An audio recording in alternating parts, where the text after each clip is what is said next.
This project has been under review by the administration for more than 3 years.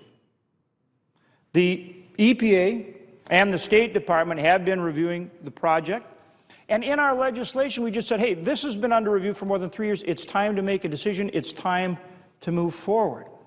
And furthermore, for the one portion of the route that was contested, the Nebraska portion, we say, you know, take as much time as you need to reroute in Nebraska.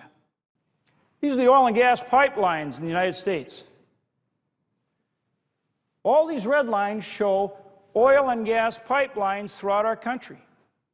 Already existing, already in place, already moving oil and gas around the country.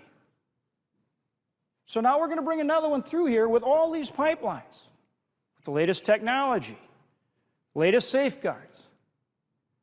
And you mean to say that after 3 years, that's not enough time to figure out whether we can approve another pipeline when we have hundreds of pipelines all over this country that people count on every day for their supply of oil, for their supply of gas? That's the situation.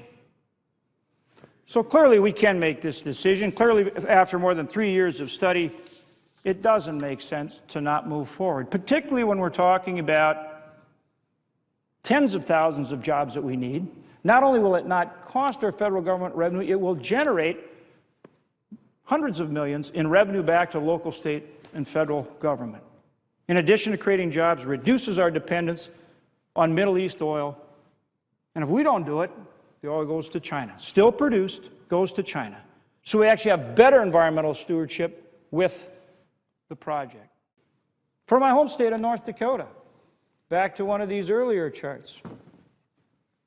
Home state of North Dakota, we now produce more than 500,000 barrels a day of oil. We need to put 100,000 barrels a day into this pipeline so that we can get it to market, so that we can get it to consumers and companies throughout this country. That's 100,000 barrels a day right now that we have to move through other means like truck or rail. That's equal to 500 truckloads a day or 17 million truck miles a year. Think of the toll on our roads. Think of the traffic fatalities that result when that product should be going through pipeline. It's time to move forward. There is clear precedence and clear authority. Article 1, Section 8 of the Constitution gives Congress the authority to act, the constitutional authority to act under the Commerce Clause.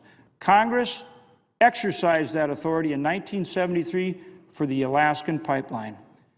It is time for Congress to exercise its authority again for the good of our economy and for the good of our country.